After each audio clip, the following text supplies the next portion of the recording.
Order. I call the honourable member for McMahon pro forma to second the motion. Thank you, Deputy Speaker. I do second the member for Chifley's very important motion.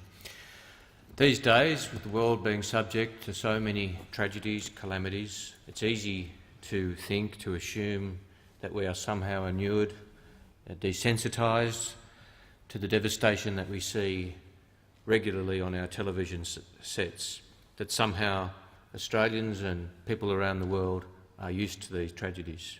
And tragically, of course, we are used to them. But Typhoon Yolanda, as it's known in the Philippines, or Typhoon Haiyan, as it's known here, has impacted, I think, on Australian citizens and on the world by the sheer devastation it has wrought to our wonderful people who are in need of economic development, not in need of the sort of devastation they've seen in recent weeks. We know that the death toll is almost 4,000 and rising, with 1,500 people remaining missing. It's predicted that that death toll will rise further in coming weeks. More than 12,000 people have been injured, more than 500,000 people made homeless, almost 1 million displaced in other ways, 55 cities affected, and more than 50 million people affected in some way in the area that was hit by these winds of 314 kilometres an hour and the chaos and destruction that they wrought. Now, the Filipino community, tragically, is subject to these events all too often.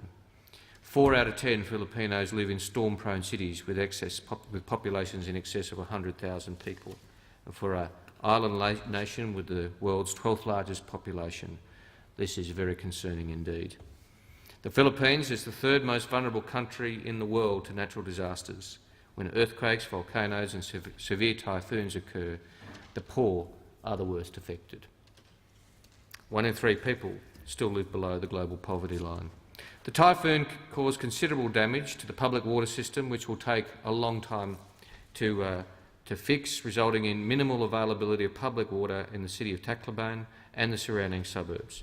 And the impact on food production has been very real as well. The UN World Food Programme released an emergency operation document requesting $88 million to support an estimated 2.5 million typhoon-affected people who are likely to require food assistance in the next 6 months. So this is a tragedy of the first order, which has affected so many in the Philippines.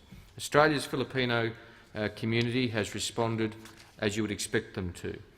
Raising money, I know that in my own community of McMahon, money was raised, and on the weekend I was speaking to leaders of the Filipino community who were on the weekend assembling the hampers and the rescue and support materials that they were having sent to the Philippines.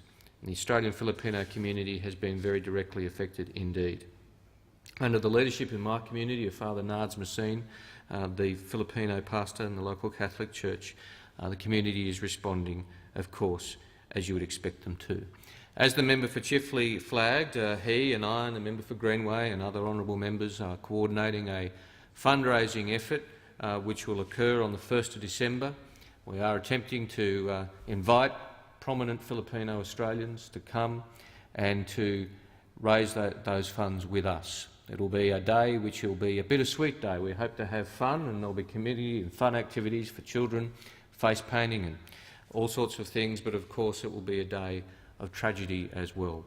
But it's appropriate that we raise as much money as we possibly can, and I'm confident that the entire community, not just the Filipino Australian community, but the entire community will be turning out on that day to help us raise the necessary money. It will be providing obviously more details to the community, Mr Deputy Speaker, as the event is being organised, but it will occur on the 1st of December and will be a very important day in the Western Sydney community coming together to raise funds for this crisis. The Filipino community, as the member for Chifley indicated, calls deeply on the 2 fundamental elements of its community and society, faith and family. Faith and family are so important to the Filipino Australian community, and I know that they have called on their faith and their families even more than they normally do over recent weeks.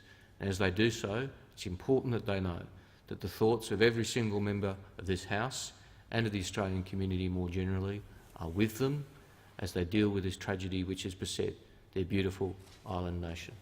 Order the question if the motion be agreed to. Call the honourable